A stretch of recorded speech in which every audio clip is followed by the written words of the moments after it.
we've been an advocate for an option like buprenorphine for years now.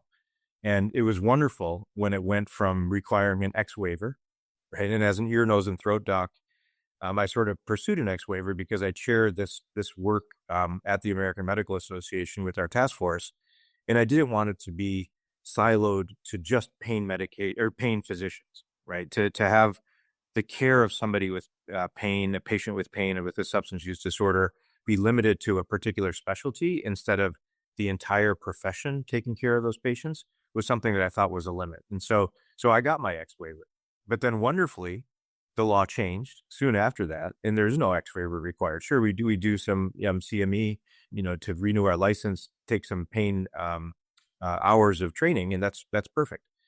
But having that buprenorphine be available, but then all of a sudden having it limited in number, when clearly this is, there was a time when everyone thought that this was a prescription-driven opioid use disorder, and now we know it's not. Right? This is illicit opioids, right? That are causing this issue.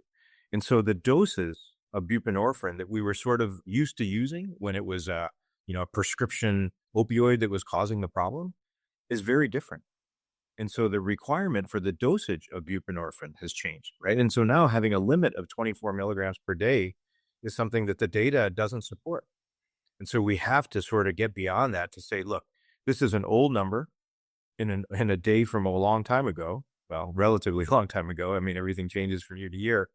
And that number needs to change if we're going to be able to take care of our patients. And that's something that a physician will decide because they know the patient, right? They know what the use history is. They know what the need for treatment is and the amount of that need. Is it 24 milligrams? Is it 32 milligrams?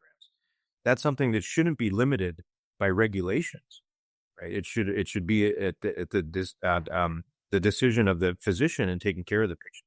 And we're glad that the FDA has sort of, clarified that. It's a little sad that it's still pending, but it's going in the right direction because it's not correct to interpret the current buprenorphine labeling as required as a maximum dose restriction. Right? It should be based on the patient-physician relationship and the history of that patient. Having resources to deal with this is critical because there's so many varieties of causes of this issue with patients, right? Managing their pain, assets to be able to do that, whether that's, pharmaceutical period. And within pharmaceuticals, is it opioid? Is it non-opioid? And now it's wonderful to have a non-opioid choice. But even looking 10,000 feet above that, right? Does it require pharmaceutical? Is it something that a procedure may be useful? Is it something that mental health may be useful? And so there's so many different options to be able to take care of a patient with pain or a substance use disorder that requires a physician-patient relationship to sort of assess that patient, determine, okay, is this something that needs buprenorphine? Is this something that needs a new non-opioid medication? Is this something that would really benefit from a procedure?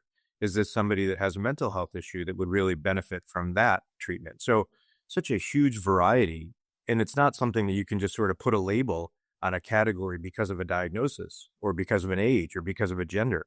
And so having a patient-physician relationship to advocate and to basically pursue what the answer is for a particular patient, and then having an option like this newly available, if that's what the physician and patient decide, is awesome. Is fantastic.